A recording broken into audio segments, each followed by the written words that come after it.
अगर आपके घर पे भी छिपकली, कॉकरोच और चूहे बहुत ज़्यादा हो चुके हैं और बहुत ज़्यादा तंग किया हुआ है, हर जगह हर कोने में बैठे होते हैं, अगर आप इनको भगाना चाहते हैं घर से, बिल्कुल फ्री ऑफ कॉस्ट आपके साथ वो टिप शेयर करूँगी जिससे ये आपके घर से भाग जाएंगे, बल्कि कई दिनों तक आपके घर भी वापस नहीं आएंगे। तो इस टिप को आपने लास्ट भी देखना है, उसके साथ किचन की टिप्स और ट्रिक्स आइडियाज़ भी इस वीडियो में मैंने शेयर किए हैं, तो उनको भी लास्ट में वॉच कीजिएगा। बहुत ज़बरदस्त आइडियाज़ हैं। लास्ट वाली टिप को तो आपने बिल्कुल भी स्किप नहीं करना, अगर आप स्किप करेंगे तो फिर आपका ही नुकसान है, क्योंकि वो बहुत ही ज़बरदस्त होने वाली है। अस्सलाम वालेकुम मेरी प्यारी यूट्यूब फैमिली, कैसी हैं आप सब? उम्मीद करती हूँ ठीक ठाक होंगे। अल्हम्दुलिल्लाह मैं बिल्कुल ठीक ठाक।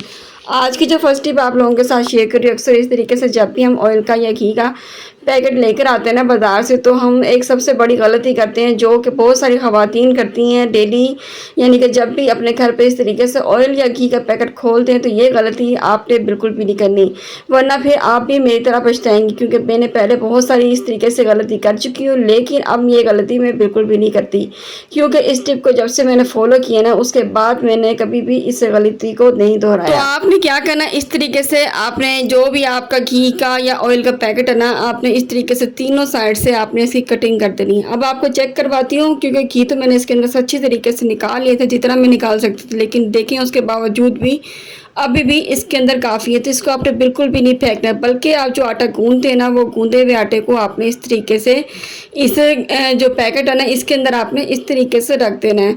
उसके बाद जब भी आप सूखी रोटियां पकाएंगे या फिर पराठे पकाएंगे, यकीन करें इतने मज़े के फुले फुले पराठे और इतने क्रिस्पी बनते हैं ना, तो आपकी एक सोच है कि किस किधर ये मज़ेदार बनते होंगे। आज के बाद आपने ये गलती बिल्कुल नहीं करनी। उम्मीद करती हूँ आपको ये आइडिया, ये टिप्स ज़रूर पसंद आएगी। वीडियो पसंद आती है तो लाइक भी लाजमी कर दिया करें। इस तरीके से जब भी आप इसकी रोटियां पकाएंगे बहुत ही मज़े की और टेस्टी और नरम और फुली हुई बनती हैं। तो नेक्स्ट टिप आपके साथ शेयर कर रही हूँ। हमारे घर पे अक्सर चूहे, कॉकरोच और छिपकलियाँ इतनी ज़्यादा आ जाती है, ख़ास तौर गर्मी के मौसम में ये चीज़ें हमारे घर पे बहुत ज़्यादा निकलना शुरू हो जाती है। उसके लिए आपने एक गिलास पानी का ले लेना है, उसके अंदर आपने ये डाल देंगे कसूरी मेथी, जो तकरीबन हर घर पे मौजूद होती है। सूखी हुई आपने डालनी है, ताज़ा वाली आपने नहीं डालनी। सूखी हुई कसूरी मेथी आपने तकरीबन 1 चम्मच इसके अंदर डाल देना है। उसके बाद 7 से 8 आपने साबुत लौंग लेने हैं, वो भी आपने इसी तरीके से पानी के अंदर डाल देना है। अब हमने इसको अच्छे तरीके से पानी के अंदर पका लेना है, यानी कि इसको बॉयल करेंगे, बस ज़्यादा बॉयल नहीं करना है, एक बॉयल आने तक आपने इसको बॉयल करना है। जैसे ये बॉयल हो जाएगा फिर आपने चूल्हे को बंद कर देना है और आपने इसको ठंडा हो लेना है। अच्छे तरीके से आपने इसको ठंडा करना है। ठंडा करने के बाद ही हम इसको इस्तेमाल करेंगे। यहाँ पे ये ठंडा हो चुका था, मैं छलनी की मदद से इसको छान लूँगी। छान कर फिर आपने इसका एक ज़बरदस्त सा स्प्रे बनाना है। जैसे कि आप किचन में काम करके फारिग होती हैं दिन में या रात के वक्त, तो आपने क्या करना है, पूरी जगह पे आपने इसको स्प्रे कर देना है और अच्छे तरीके से आपने अपनी चीज़ों को भी ढांप के रखना है। जो भी अगर आपकी कोई चीज़ें खुली हुई पड़ी होंगी तो आपने अच्छे तरीके से उन सब चीज़ों को ढांप देना है। इर्द गिर्द, चूल्हे के इर्द गिर्द आपने कैबिनेट के इर्द गिर्द और जहाँ पर भी आपके जो कैबिनेट लगे होते हैं या पर्दे लगे होते हैं नीचे, सारी जगह पे आपने इसको अच्छे तरीके से स्प्रे कर देना है और फिर आपने किचन से चले जाना है। और यकीन कीजिएगा ये बहुत ही ज़बरदस्त किस्म का स्प्रे है। मैंने जब इसके अंदर स्प्रे किया था ना, अगले दिन जब मैं सुबह को आई थी तो किचन से एक अजीब सी स्मेल आ रही थी। जब मैंने देखा वहाँ पे छिपकली के ना 2-3 बच्चे थे जो कि मरे पड़े थे। वहाँ से मैंने उसकी वीडियो रिकॉर्ड नहीं कर सकी, नहीं तो मैं आपको दिखाती कि वाकई ही ज़बरदस्त स्प्रे है। तो मेरे हस्बैंड भी मुझसे पूछ रहे थे क्या किया था ऐसा, तो मैंने उनको बताया कि मैंने स्प्रे की थी तो उसकी वजह से मर चुके हैं। तो आपने भी इसको बिल्कुल नहीं भूलना, ये लाजमी काम आपने कर लेना है। दूसरा काम आपने क्या करना है कि आपने लेना है 2 चम्मच आटा जो आप खाने के रोटी बनाने के लिए इस्तेमाल करते हैं, बस 2 चम्मच आपने आटा ले लेना है। उसके अंदर आपने 1 भर के चम्मच ना चीनी का डाल देना है। दानेदार चीनी होना चाहिए, पीसी हुई हो तो वो भी चल जाएगी, लेकिन दानेदार चीनी ज़्यादा फ़ायदा देगी आपको। तो 1 चम्मच आपने भरकर चीनी का इसके अंदर डाल देना है। उसके बाद आपने क्या करना है, जो सा कुकिंग ऑयल या तेल आप खाने के लिए इस्तेमाल करते हैं वो भी आपने इसके अंदर 1 चम्मच लाजमी ऐड कर देना है। अब आपने इसके अंदर जो अगली चीज़ ऐड करनी ना, उसको खाने के बाद तो चूहे, छिपकली, कॉकरोच जो भी चीज़ें आपके घर से भाग जाएंगी। तो आपने इसके अंदर डालना है मीठा सोडा, तकरीबन आधा चम्मच आपने इसके अंदर मीठा सोडा ऐड कर देना है। अब इन सारी चीज़ों को मिक्स कर देना है। पहले अच्छे तरीके से आपने आटे के अंदर इन सारी चीज़ों को मिक्स कर लेंगे। मिक्स करने के बाद हम बनाएंगे इसकी छोटी छोटी सी गोलियाँ। तो गोलियाँ बनाकर आपने अपने पूरे घर पे उस जगह पे रख देनी है जहाँ पर आपको लगता है कि चूहे या छिपकली कॉकरोच इस जगह पर आकर ज़्यादा बैठते हैं। तो वहाँ पर आपने 2 से 3 गोलियाँ रख देनी है अपने चूल्हे के पास और अपने फ्रिज के पास। अब जहाँ-जहाँ पे भी आपको लगता है कि यहाँ से निकलते हैं और यहीं पे जाते हैं, तो वहाँ पर आपने डाल देना है। बिल्कुल थोड़ा-सा पानी लेकर आपने इसको मिक्स कर लेना, आटे को थोड़ा-सा सख्त आपने गूँथना है और आपने इसको गूँथ कर अच्छे तरीके से आपने इसकी जो सॉफ्ट सी गोलियाँ ना बनाकर रख देनी है। इन टिप को लाज़मी आपने फ़ॉलो करना है। उसके साथ के साथ अगर आपने अभी तक मेरे चैनल को सब्सक्राइब नहीं किया तो आपसे दिल से रिक्वेस्ट है कि मेरे चैनल को लाज़मी सब्सक्राइब कर लें और बेल आइकन को भी लाज़मी प्रेस कर लें। करें ज़बरदस्त तरीके आइडियाज़ हैं जो कि आपके साथ इस वीडियो में शेयर करती हूँ। और लास्ट वाली टिप आज आपने बिल्कुल स्किप नहीं करनी क्योंकि वो बहुत ही ज़्यादा काम की और यूज़फुल होने वाली है।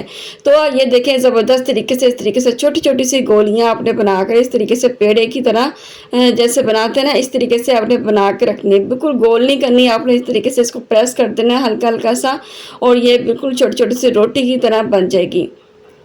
अब आपके घर पे बिल्कुल टेंशन नहीं होगी, ये काम आपने 2 दिन या 3 दिन बाद करना है। जैसे कि आपको महसूस हो कि यहाँ से चीज़ें आना अब कम हो गई हैं, तो 2-3 दिन बाद आपने दोबारा से इसी होम रेमेडी को ट्राई करना है। इंशाल्लाह आपके घर से ये चीज़ें आहिस्ता-आहिस्ता बिल्कुल गायब हो जाएँगी। उन जगह पे मैं रख रही हूँ जहाँ पे मुझे लगता है कि रात के वक़्त इन जगहों से वो निकलते हैं। नेक्स्ट टिप आपके साथ शेयर कर रही हूँ फ्राइज़ को बनाने की। अक्सर मेरी प्यारी बहनें कमेंट करती हैं कि जब भी हम फ्राइज़ बनाते हैं वो एक तो बिल्कुल सॉफ्ट हो जाते हैं पकने के बाद, दूसरा ये है कि वो आपस में चिपक जाते हैं। तो अगर आप इन टिप को फॉलो नहीं करेंगे तो आपके फ्राइज़ भी बिल्कुल नहीं सही बनेंगे। पहले तो आपने आलू की कटिंग कर लेनी, जैसे कि मैंने कटिंग की है इस तरीके से।